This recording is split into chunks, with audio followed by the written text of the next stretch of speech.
ನಮಸ್ಕಾರ ಎಲ್ಲರಿಗೆ ಸಹ ಜನಾರ್ದನ್ ಮಾತಾಡ್ತಾ ಇರೋದು ಕುಶಲ ವೇಕ್ಷೇಮ ಸೌಖ್ಯ. Welcome back to Ganesh Karanth talks YouTube ಚಾನಲ್ಗೆ ಇನ್ನೂ ಸಹ ಸಬ್ಸ್ಕ್ರೈಬೇ ಆಗಲಿಲ್ಲ, ಆದರೆ ಎಲ್ಲ ಸಹ ವಿಡಿಯೋ ನೀವು ನೋಡ್ತಾ ಇದ್ರೆ ದಯವಿಟ್ಟು ಸಬ್ಸ್ಕ್ರೈಬ್ ಆಗಿ ನೋಡಿ ಅಂತ ನಾನು ಈ ಮೂಲಕ ರಿಕ್ವೆಸ್ಟ್ ಮಾಡ್ತೇನೆ.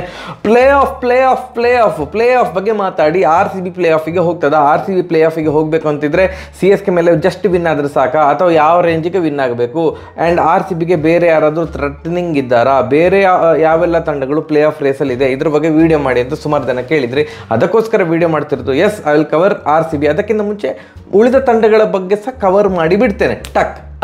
ಈಗ ನಿಮಗೆ ಪಾಯಿಂಟ್ಸ್ ಟೇಬಲ್ ಕಾಣ್ತಾ ಉಂಟಲ್ಲ, ಅದರಲ್ಲಿ ಎಲಿಮಿನೇಟ್ ಆಗಿರೋ ತಂಡಗಳನ್ನು ನಾನು ಪರಿಗಣಿಸ್ತಿಲ್ಲ. ಅದು ಗುಜರಾತ್ ಟೈಟನ್ಸ್, ಪಂಜಾಬ್ ಕಿಂಗ್ಸ್ ಮತ್ತು ಮುಂಬೈ ಇಂಡಿಯನ್ಸ್, ಈ ಮೂರು ತಂಡಗಳಿದು. ಅದು ಪಾಯಿಂಟ್ಸ್ ಟೇಬಲಿಂದ ನಾನು ಕ್ರಾಪ್ ಮಾಡಿದ್ದೇನೆ. ಫಸ್ಟ್ ಯಾವುದ್ರ ಬಗ್ಗೆ ಮಾತಾಡು ಅಂತಂದರೆ ಡೆಲ್ಲಿ ಬಗ್ಗೆ ಮಾತಾಡು. ಯಾಕಂತಂದರೆ ಅದರದ್ದು ಲೀಗ್ ಹಂತದ ಪಂದ್ಯಗಳು ಮುಗಿದಾಗಿದೆ. ನಿನ್ನೆಗೆ 14 ಪಂದ್ಯಗಳನ್ನು ಡೆಲ್ಲಿ ಕ್ಯಾಪಿಟಲ್ಸ್ ಅವರು ಆಡಿದ್ದಾರೆ. 14 ಪಂದ್ಯಗಳಿಂದ 14 ಅಂಕಗಳನ್ನು ಗಳಿಸಿದ್ದಾರೆ. ಅವರ ರನ್ ರೇಟು -0.3. ಸೊ ಈಗ ಅವರಿಗೆ ಥ್ರೆಟ್ನಿಂಗ್ ತಂಡಗಳು ಯಾವುದು? ಡೆಲ್ಲಿಯ ಮೇಲೆ ಇರುವಂಥ ತಂಡಗಳು. RCB ಅದರದ್ದು ರನ್ ರೇಟ್ +3 ಉಂಟು. ನೆಕ್ಸ್ಟ್ ಇವರಿದು ಯಾರ್ದು SRH ಇದು +0.4 ಉಂಟು. CSKದು +0.5 ಉಂಟು. ಸೊ ಅದರಿಂದ ಡೆಲ್ಲಿ ಪ್ಲೇ ಆಫಿಗೆ ಹಾಗಾದರೆ ಹೋಗಲಿಕ್ಕೆ ಆಗೋದಿಲ್ವಾ? -0.3 ಇಟ್ಕೊಂಡು ಹೋಗಲಿಕ್ಕೆ ಆಗೋದಿಲ್ಲ. ಹೋಗ್ಲಿಕ್ಕೆ ಆಗ್ತದೆ. ಹೇಗೆ ಅಂತಂದರೆ ಫಸ್ಟ್ CSK RCBಯನ್ನು ಬೀಟ್ ಮಾಡಬೇಕು. ಆಗ ಏನಾಗ್ತದೆ, CSKದು 0.16 ಆಗ್ತದೆ, ಕರೆಕ್ಟ್. ಅದು 3ನೇ ಪ್ಲೇಸಿಗೆ ಹೋಗ್ತದೆ. ಆ್ಯಂಡ್ ಅದು ಒಂದೇ ಸಾಕಾಗೋದಿಲ್ಲ ಡೆಲ್ಲಿಗೆ. SRH ತನ್ನ 2 ಪಂದ್ಯಗಳೇನು ಬಾಕಿ ಇದೆಯಲ್ಲ, 2 ಪಂದ್ಯಗಳನ್ನು ಹೀನಾಯವಾಗಿ ಸೋಲ್ಬೇಕು. ಹೀನಾಯ ಅಂತಂದರೆ ಯಾವ ಥರ ಅಂತಂದರೆ, ಆ 2 ಮ್ಯಾಚ್ಗಳ ಸೋಲಿನ ಅಂತರ ಮಿನಿಮಮ್ 194 ರನ್ ಆಗಿರಬೇಕು. ಅಂದರೆ ಫಸ್ಟ್ ಮ್ಯಾಚ್ 100 ರನ್ನಿಂದ ಸೋತರೆ, ಸೆಕೆಂಡ್ ಮ್ಯಾಚ್ SRH 94 ರನ್ನಿಂದ ಸೋಲ್ಬೇಕು. ನಾನು ಹೇಳ್ತಿರೋದು ಮಿನಿಮಮ್. ಸೊ ಮಿನಿಮಮ್ 194 ರನ್ನು ಒಟ್ಟು ಸೋಲಿನ ಅಂತರ ಇದ್ದರೆ ಆಗ SRHದ ರನ್ ರೇಟ್ ಅಂದರೆ 0.14 ಇರ್ತದೆ 2-2 ಸೋತ ಮೇಲೆ. ಆ್ಯಂಡ್ ರನ್ ರೇಟು ಡೆಲ್ಲಿಗಿಂತ ಸಹ ಕೆಳಗೆ ಹೋಗಿ ಡೆಲ್ಲಿ 4ನೇ ಪ್ಲೇಸಿಗೆ ವಿರಾಜಮಾನರಾಗಿ ಪ್ಲೇ ಆಫಿಗೆ ತಲುಪ್ತದೆ. ಇಷ್ಟು ಲೆಕ್ಕಾಚಾರ. RCB ಸೋಲುದು ಗೆಲ್ಲುದು ಅದು ಪ್ರಾಕ್ಟಿಕಲಿ ಓಕೆ. ಬಟ್ SRH 194 ಅಂತರದಿಂದ ಸೋಲಿನ ಅಂತರ ಅಷ್ಟು 2 ಮ್ಯಾಚಿಂದ ಐ ಡೋಂಟ್ ಥಿಂಕ್ ಪ್ರಾಕ್ಟಿಕಲಿ ಆಗ್ತದೆ. ಬಟ್ ಸ್ಟಿಲ್ SRH ಇದು ಫಾರ್ಮ್ ಎಲ್ಲ ನೋಡಿದರೆ Delhi is almost out of the tournament ಅಂತಲೇ ಅನಿಸೋದು. ಲೆಕ್ಕ ಬರ್ತಿ ಈಗ ಸದ್ಯಕ್ಕೆ ಇದೆ. ಆ್ಯಂಡ್ ಇನ್ನೊಂದು ಲಕ್ನೋ ಹೋಗ್ಲಿಕ್ಕೆ ಆಗ್ತದೆ. ಲಕ್ನೋಗೂ ಸೇಮ್ ಒಂದು ಅವರಿಗೆ 2-2 ವಿನ್ ಆಗಬೇಕಿತ್ತು ಪ್ಲೇ ಆಫಿಗೆ ಹೋಗಬೇಕು ಅಂತಂದರೆ. ಎಲ್ಲ ತಂಡಗಳಿಗೆ 14 ಪಾಯಿಂಟ್ ಸಾಕು ಪ್ಲೇ ಆಫಿಗೆ ಹೋಗಲಿಕ್ಕೆ. LSGಗೆ 16 ಬೇಕು. ಯಾಕೆಂತಂದರೆ ಅವ್ರದ್ದು ರನ್ ರೇಟ್ ಪಾತಾಳದಲ್ಲಿತ್ತು, -0.7. ಸೊ ನೀವು 14 ಪಾಯಿಂಟ್ ಇಟ್ಕೊಂಡ್ರೆ ಸಾಕಾಗೋದಿಲ್ಲ LSGಗೆ. ಸೊ ಆದ್ದರಿಂದ 2-2 ವಿನ್ ಆದರೆ ಆರಾಮದಾಯಕವಾಗಿ ಹೋಗ್ತಾಯಿತ್ತು, ಯಾರ ಮೇಲೂ ಡಿಪೆಂಡ್ ಆಗದೆ ಹೋಗ್ತಾಯಿತ್ತು. ಬಟ್ ನಿನ್ನೆ ಸೋತದ್ರಿಂದಾಗಿ ಅವರು ನೆಕ್ಸ್ಟ್ ಮ್ಯಾಚ್ ವಿನ್ ಆದರೆ ಸಹ ವಿನ್ನಿನ ಅಂತರ 100-110 ಇದ್ದರೆ ಸಹ ಮುಂಬೈ ಮೇಲೆ ಅವರ ಸ್ಕೋರ್ 14 ಆಗ್ತದೆ. ಮತ್ತು ಅವರ ರನ್ ರೇಟ್ -0.7ಇಂದ -0.3 ಆರ್ -0.2 ಆಗಬಹುದು. ಸೊ ಅದರಿಂದ ಅವರು ಕೂಡ they are almost out of the tournament. And also ಬರೀ 14 ಇದ್ದರೆ ಒಂದು ಮ್ಯಾಚ್ ಗೆದ್ದರೆ ಸಾಕಾಗೋದಿಲ್ಲ. ಅವರು ಕೂಡ ಡೆಲ್ಲಿಯ ಥರ SRH ಹೀನಾಯವಾಗಿ ಸೋಲ್ಬೇಕು, ಅವರ ರನ್ ರೇಟ್ ಪಾತಾಳಕ್ಕೆ ಹೋಗಬೇಕು ಅಂತೆಲ್ಲ ಒಂದು ಬೇಡ್ಕೊಳ್ಬೇಕಾದಂಥ ಪರಿಸ್ಥಿತಿ. ಆದ್ದರಿಂದ ಡೆಲ್ಲಿ ಹಾಗೂ LSG ತಂಡ they are out of the tournament, almost out of the tournament. ಈಗ KKR ಬಗ್ಗೆ ಮಾತಾಡೋದಿದ್ರೆ, KKR ಟಾಪ್ 2 ತಂಡಗಳಲ್ಲಿ ಒಂದು ಟೀಮು ಫಾರ್ ಶೋರ್ KKR ಆಗಿರ್ತದೆ. ಯಾಕೆಂತಂದರೆ ಆಲ್ರೆಡಿ ಅವರಿದು ಪಾಯಿಂಟ್ಸು 19 ಉಂಟು. ನೆಕ್ಸ್ಟ್ ಮ್ಯಾಚ್ ಸೋತರೆ ಸಹ ಅವರು 1 ಅಥವಾ 2ನೇ ಪ್ಲೇಸಲ್ಲೇ ಇರ್ತಾರೆ ಹೊರತು 2ರಿಂದ ಕೆಳಗೆ ಇಳಿಯುವುದಿಲ್ಲ. ಆ್ಯಂಡ್ ಈಗ ರಾಜಸ್ಥಾನ ಬಗ್ಗೆ ಮಾತಾಡುವ. ರಾಜಸ್ಥಾನ ಸದ್ಯಕ್ಕೆ ಈಗ 2ನೇ ಪ್ಲೇಸಲ್ಲಿ ಉಂಟು. ಸದ್ಯಕ್ಕೆ 12 ಮ್ಯಾಚ್ಗಳಿಂದ 16 ಪಾಯಿಂಟ್ಗಳನ್ನು ಗಳಿಸಿದೆ, ಅಫಿಷಿಯಲಿ ಕ್ವಾಲಿಫೈ ಆಗಿದೆ. ಇನ್ನೆರಡು ಅವರದು ಮ್ಯಾಚ್ ಯಾರ ಮೇಲೆ ಇರೋದು ಅಂತಂದರೆ ಪಂಜಾಬ್ ಮತ್ತು KKR ಮೇಲೆ. ಇವರು ಈ 2 ಪಂದ್ಯಗಳಲ್ಲಿ ಒಂದು ಪಂದ್ಯ ಗೆದ್ದರೆ ಸಹ ಸಾಕು, ಅವರು ಫಸ್ಟ್ 2 ಪ್ಲೇಸಲ್ಲಿ ಇರ್ತಾರೆ. ಅಪ್ಪಿತಪ್ಪಿ 2 ಮ್ಯಾಚನ್ನು ಸೋತರೆ ಆವಾಗ ಅವರು 3 ಅಥವಾ 4ನೇ ಪ್ಲೇಸಿಗೆ ಬರ್ಬೋದು. ಹೇಗೆ ಅಂತಂದರೆ ಎಲ್ಲಿಯಾದರೂ ಅಪ್ಪಿತಪ್ಪಿ ರಾಜಸ್ಥಾನ 2-2 ಸೋತು SRH 2-2 ವಿನ್ ಆದರೆ SRH 2ನೇ ಪ್ಲೇಸಿಗೆ ಹೋಗ್ತದೆ. ಆ್ಯಂಡ್ RR 3 ಅಥವಾ 4ನೇ ಪ್ಲೇಸಿಗೆ ತಳ್ಳಲ್ಪಡ್ತದೆ. But RR is qualified. ಈಗ ಡೆಲ್ಲಿಯ ಬಗ್ಗೆ ಮಾತಾಡಿದೆ, ಲಕ್ನೋ ಬಗ್ಗೆ ಮಾತಾಡಿದೆ, ರಾಜಸ್ಥಾನ್ ಬಗ್ಗೆ ಮಾತಾಡಿದೆ, KKR ಬಗ್ಗೆ ಮಾತಾಡಿದೆ. ಈಗ ನಾವು SRH ಬಗ್ಗೆ ಮಾತಾಡೋಣ. SRH 12 ಪಂದ್ಯಗಳಲ್ಲಿ 14 ಪಾಯಿಂಟ್ಗಳನ್ನು ಗಳಿಸಿದೆ. ಅವರ ರನ್ ರೇಟ್ಸ್ ಪ್ಲಸ್ಸಲ್ಲಿ ಉಂಟು. ಅವರ ರಿಮೈನಿಂಗ್ ಮ್ಯಾಚಸ್ ಯಾರ ಮೇಲೆ ಅಂತಂದರೆ GT ಮತ್ತು ಪಂಜಾಬ್ ಮೇಲೆ, ಎರಡು ಎಲಿಮಿನೇಟ್ ಆಗಿರುವಂಥ ತಂಡಗಳ ಮೇಲೆ. ಸೊ ಎಲಿಮಿನೇಟ್ ಆಗಿರುವಂಥ ತಂಡಗಳು ಏನು ಸ್ವಲ್ಪ ಪ್ಲೇಯಿಂಗ್ 11ನಲ್ಲಿ ಚೇಂಜಸ್ ಮಾಡ್ತೇವೆ, ಬೇರೆಯವ್ರಿಗೆ ಯಾರು ಚಾನ್ಸ್ ಕೊಡುವ, ನಾವು ಹೇಗೂ ಎಲಿಮಿನೇಟ್ ಆಗಿದ್ದೇವೆ ಅಂತ ಅಂದ್ಕೊಂಡು. ಸೊ ಇದು SRHಗೆ ಒಂದು ವರದಾನ. ಆ್ಯಂಡ್ SRH ಈ 2 ಪಂದ್ಯಗಳಲ್ಲಿ ಒಂದು ಪಂದ್ಯ ಗೆದ್ದರೆ ಸಾಕು, they will be officially qualified. But 2-2 win ಆಗಲಿಕ್ಕೆ SRH ಶಕ್ತಿ ಮೀರಿ ಪ್ರಯತ್ನ ಮಾಡ್ತದೆ.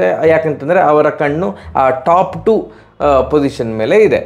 ಎಲ್ಲಾದರೂ ಅಪ್ಪಿ SRH 2 ಮ್ಯಾಚ್ಗಳನ್ನು ಹೀನಾಯವಾಗಿ ಸೋತರೆ ಆಗ ಅವರ ಪ್ಲೇಸ್ ಸ್ವಲ್ಪ ಅಂದರೆ ಟೆನ್ಷನ್ ಆಗ್ತದೆ, ಎಂತ ಕ್ವಾಲಿಫೈ ಆಗ್ತೇವ ಇಲ್ವ ಅಂತ. ಯಾಕಂತಂದರೆ 2-2 ಪಂದ್ಯಗಳನ್ನು ಅವರು ಸೋತ್ರೆ ಏನಾಗ್ತದೆ, 14 ಪಾಯಿಂಟಲ್ಲಿಯೇ ಇರ್ತದೆ.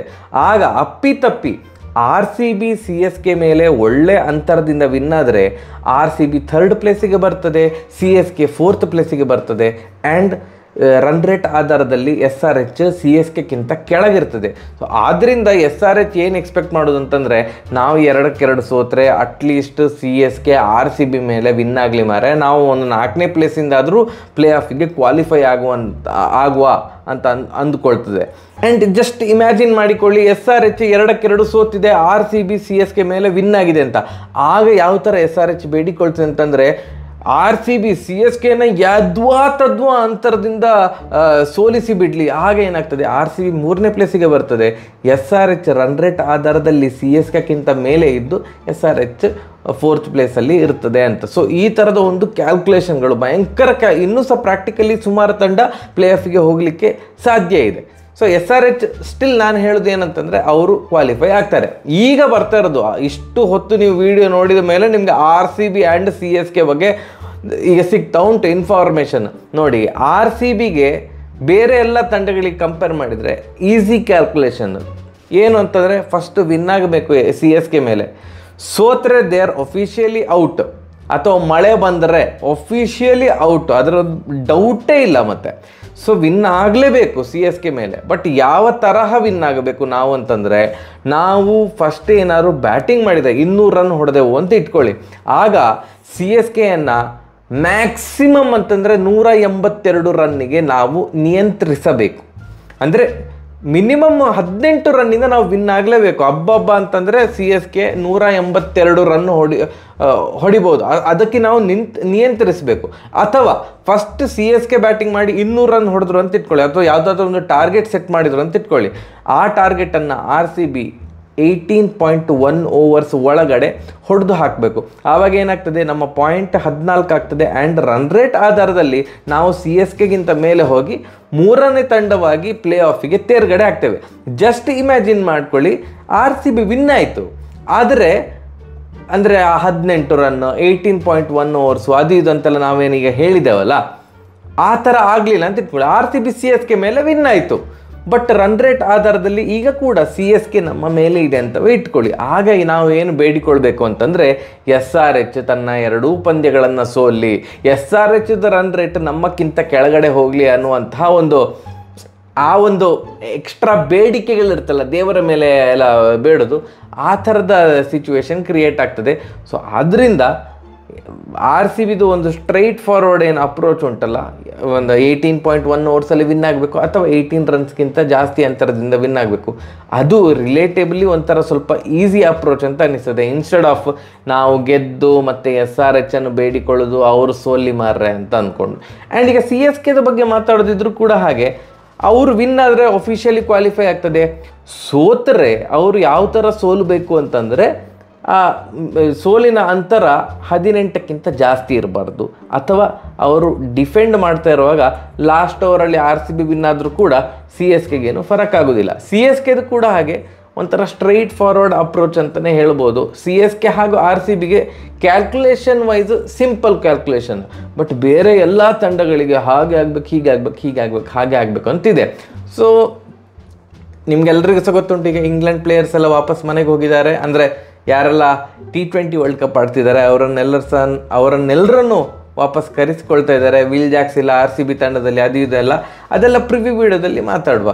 ಬಟ್ ಪ್ಲೇ ಆಫ್ ಸಿನಾರಿಯೋ ನಾನು ನಿಮಗೆ ಅರ್ಥ ಆಗುವ ಥರ ಅರ್ಥ ಅಲ್ಲ, ಪೂರ್ತಿ ಕನ್ಫ್ಯೂಸ್ ಆಗಿರ್ತದೆ ಇವಾಗ ನಾ ಎಲ್ಲ ತಂಡಗಳ ಬಗ್ಗೆ ಮಾತನಾಡಿರೋದ್ರಿಂದಾಗಿ. ಬಟ್ ಒಂದು ರೇಂಜಿಗಾದರೂ ಅರ್ಥ ಆಯ್ತು ಅಂತ ಅಂದ್ಕೊಂಡಿದ್ದೇನೆ. ನೀವು ಯಾವ ತಂಡವನ್ನು ಸಪೋರ್ಟ್ ಮಾಡ್ತೀರಲ್ಲ ಆ ತಂಡ ಪ್ಲೇ ಆಫಿಗೆ ಹೋಗಬೇಕು ಅಂತ ಇದ್ದರೆ ಏನು ಆಗಬೇಕು ಅನ್ನುವಂಥ ಒಂದು ಕ್ಲಿಯರ್ ಮೈಂಡ್ ಸೆಟ್ ನಿಮಗೆ ಸಿಕ್ಕಿತ್ತು, ಐಡಿಯಾ ಸಿಕ್ಕಿತ್ತು ಅಂತ ಅಂದ್ಕೊಳ್ತೇನೆ. ಇನ್ನೂ ಸಿಂಪಲಾಗಿ ಹೇಳ್ತೇನೆ, RCB ಫ್ಯಾನ್ಸಿಗೆ RCB ವಿನ್ ಆಗಬೇಕು CSK ಮೇಲೆ. ಮಿನಿಮಮ್ 18 ರನ್ ಅಂತರದಿಂದ ಜಯ ಸಿಗಲೇಬೇಕು, ಅಥವಾ 18.1 ಓವರ್ಸ್ ಒಳಗಡೆ ಟಾರ್ಗೆಟನ್ನು ರೀಚ್ ಆಗಬೇಕು. ಹಾಗೆ ಆಗದೆ ಬರೀ ವಿನ್ ಆದರೆ ನಾವು SRH 2-2 ಸೋಲ್ಲಿ ಅವರ ರನ್ ರೇಟ್ ನಮ್ಮಕ್ಕಿಂತ ಕೆಳಗಡೆ ಹೋಗಲಿ ಅಂತ ಬೇಡಿಕೊಳ್ಬೇಕು. ಆ ಬೇಡುವಂಥ ಪರಿಸ್ಥಿತಿ ನಿರ್ಮಾಣ ಆಗೋದು ಬೇಡ ಅಷ್ಟೇ. ಎಲ್ರಿಗೂ ಅರ್ಥ ಆಯ್ತು ಅಂತ ಅಂದ್ಕೊಳ್ತೇನೆ. ನಮಸ್ಕಾರ, ಬರ್ತೇನೆ.